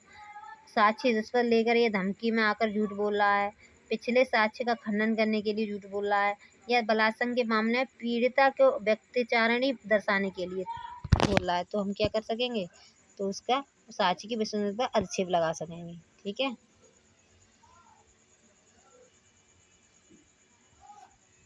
तो क्या कह रहा है, कोई साक्षी विश्वास योग्य ना हो, या साक्षी रिश्वत लेकर या धमकी में आकर झूठ बोल रहा है, या पिछले साक्ष्य का खंडन करने के लिए बोल रहा है, तो क्या कह रहा है न्यायालय, तब हम साक्षी की विश्वसनीयता पर आक्रमण कर सकेंगे। ठीक है। तो हम निम्नलिखित प्रकार से अधिक्षेप लगा सकेंगे। किसी साक्षी की विश्वसनीयता पर प्रतिपरीक्षा द्वारा या न्यायालयीय सहमति से उस पक्षकार द्वारा जिसने उसे बुलाया है निम्नलिखित प्रकार से अधिक्षेप कर सकेगा। ठीक है। अगर उसे लग रहा है कोई साक्षी है विश्वास योग्य नहीं रहा है, या उसे लग रहा है साक्षी रिश्वत लेकर या धमकी में आकर झूठ बोल रहा है, पिछले साक्ष्य का खंडन करने के लिए साक्ष्य बोल रहा है, झूठ बोल रहा है, तब हम ये कर सकते हैं। अब आ जाते हैं 159 पे। 156 पर। 156 कह रहा है सुसंगत तथ्यों के साक्ष्य की संपुष्टि करने की प्रवृत्ति रखने वाले प्रश्न गिराए होंगे। तो ये कह रहा है जो भी फैक्ट सुसंगत तथ्य साक्ष्य की संपुष्टि करेंगे वो प्रवृत्ति रखने वाले प्रश्न गिराए होंगे। तो वो प्रश्न क्या हो जाएंगे, गिराए हो जाएंगे। ठीक है। अगर साक्ष्य की संपुष्टि कर रहे हैं वो सारे तथ्य क्या हो जाएंगे, ग्राह्य कर लेगा न्यायालय, ग्राह्य हो जाएंगे, न्यायालय एक्सेप्ट कर लेगा। ठीक है। अब आगे चलते हैं, आगे आ जाते हैं 157 पर। 157 कह रहा है, ये कह रहा है उसी तथ्य के बारे में पश्चावर्ती अभिसाक्ष्य की संपुष्टि करने के लिए साक्षी के पूर्वतन कथन साबित किए जा सकेंगे। तो ये क्या कह रहा है, ये बता रहा है पूर्व कथनों के द्वारा संपुष्टि के बारे में बता रहा है, पूर्व कथनों के बारे में संपुष्टि के बारे में बता रहा है 157। तो ये कह रहा है किसी साक्षी की परिसाक्ष्य की संपुष्टि करने के लिए ऐसे साक्षी द्वारा उसी तथ्य से संबंधित उस समय पर या के लगभग जब वह तथ्य घटित हुआ था किया हुआ, या उस तथ्य का अन्वेषण करने के लिए विधि द्वारा सक्षम किसी प्राधिकारी के समक्ष किया हुआ कोई पूर्वतन कथन साबित किया जा सकेगा। तो 157 कह रहा है किसी साक्षी को पहले किया हुआ कथन जो उसी तथ्य के बारे में साबित किया जा सकेगा। ठीक है। कोई पूर्व कथन है तो उसे भी साबित किया जा सकेगा। तो कहाँ किया जा सकेगा, 157 में, एविडेंस के में। तो ये कह रहा है पूर्व कथनों के द्वारा संपुष्टि के बारे में बता रहा है। तो ये कह रहा है किसी साक्षी का पहले किया हुआ कथन जो किसी तथ्य के बारे में हो साबित किया जा सकता है। ठीक है। 157 में।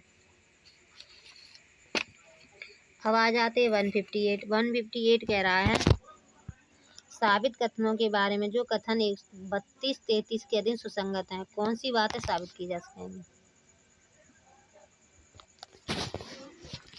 तो कह रहा है जब कभी कोई कथन जो धारा 32-33 के अधीन सुसंगत है साबित कर दिया जाए, तब चाहे उसका खंडन के लिए या संपुष्टि के लिए या जिसके द्वारा वह किया गया था उस व्यक्ति की विश्वसनीयता को अधिक्षेप या पुष्टि करने के लिए वे सभी बातें साबित की जा सकेंगी जो यदि वह व्यक्ति साक्षी के रूप में बुलाया गया होता और उसने प्रतिपरीक्षा में सुझाई हुई बात को सत्यता का प्रख्यान किया होता तो साबित की जा सकती।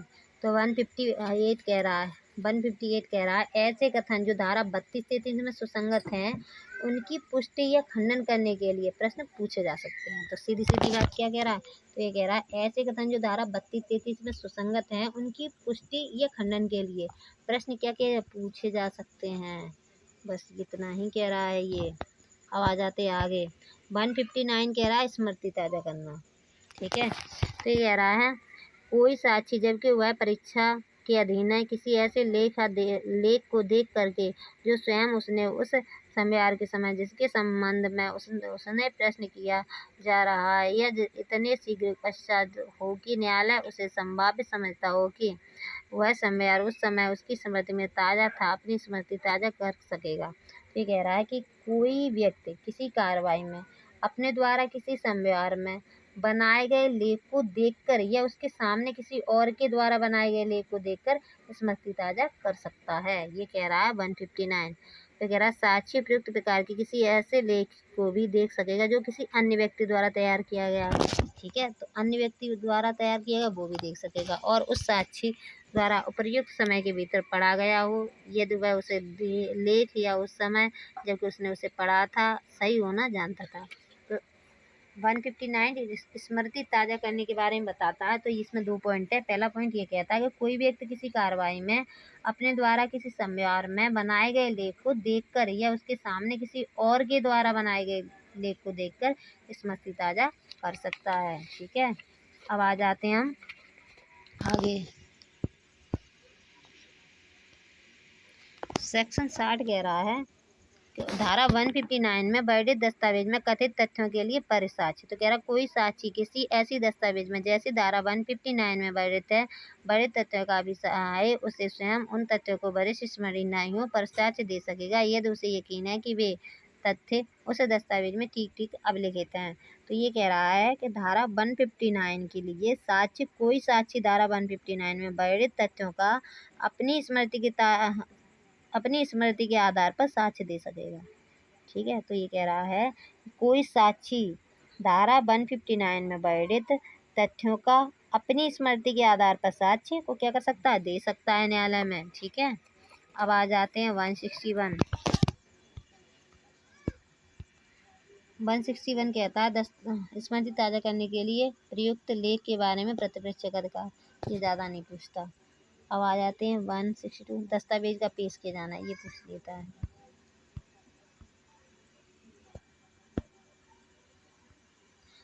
तो कह रहा है दस्तावेजों का पेश किया जाना। तो कह रहा है किसी दस्तावेज को पेश करने के लिए सम्मानित साक्षी यदि वह उसके कब्जे में है और शकीन हो ऐसे किसी आक्षेप के होने पर भी जो उसे पेश करने के लिए उसकी ग्राह्यता के बारे में हो उसे न्यायालय में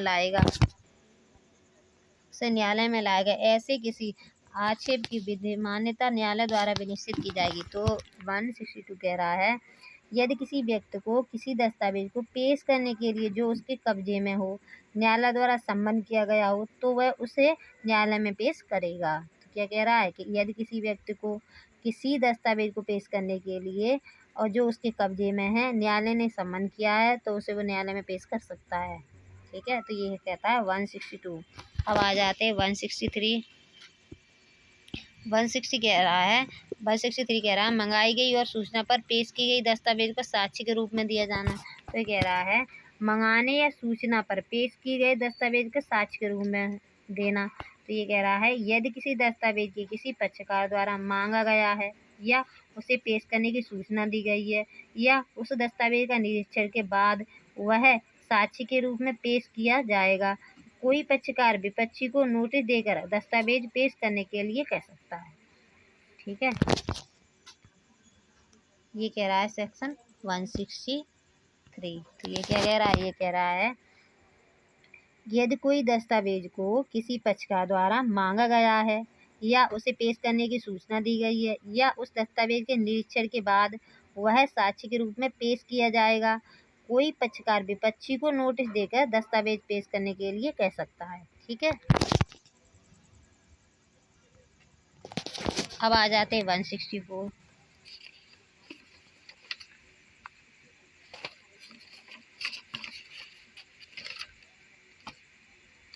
164 कहता है सूचना पाने पर जिसे दस्तावेज के पेश करने से इनकार कर दिया गया है उसको साक्षी के रूप में उपयोग में न लाया जाना।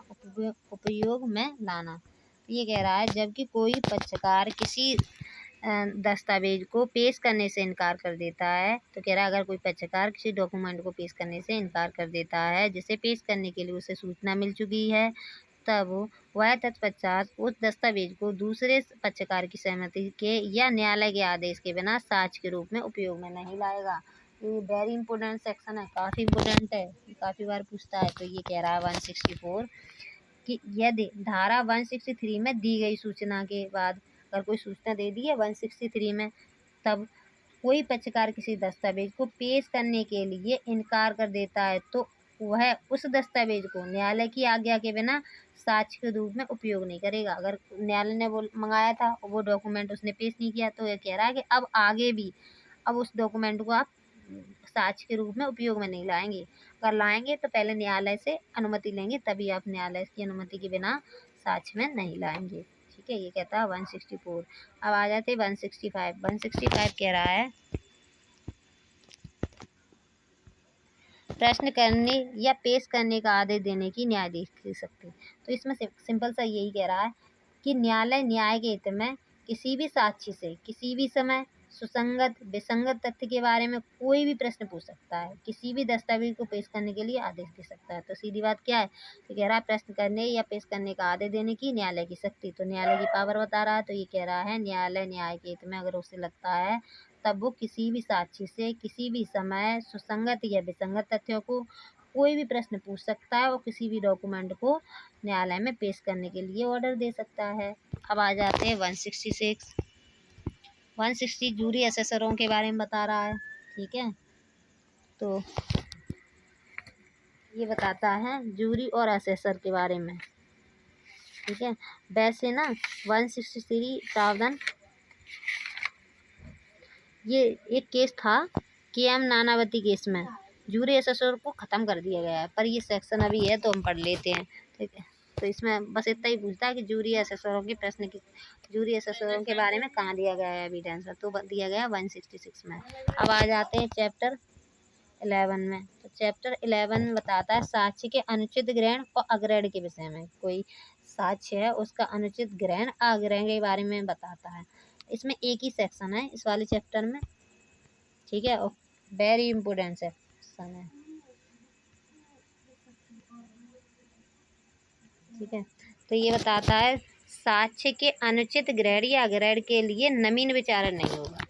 ठीक है, तो ये नए विचारण की रोक लगाता है। तो ये कह रहा है सेक्शन 167 साक्ष्य का अनुचित ग्रहण या अग्रहण स्वयं में किसी भी मामले में नवीन विचारण के लिए या किसी विनिश्चय के उलटे जाने के लिए आधार नहीं होगा यदि उस न्यायालय को इसके समक्ष ऐसा आक्षेप उठाया गया है, यह प्रतीत हो कि आक्षेप या ग्रहित उस साक्ष्य के बिना भी विनिश्चय को न्यायोचित ठहराने के लिए यथेष्ट साक्ष्य था, अथवा यह कि यदि अग्रहित साक्ष्य लिया भी गया होता तो उससे विनिश्चय में फिरफार न होगा।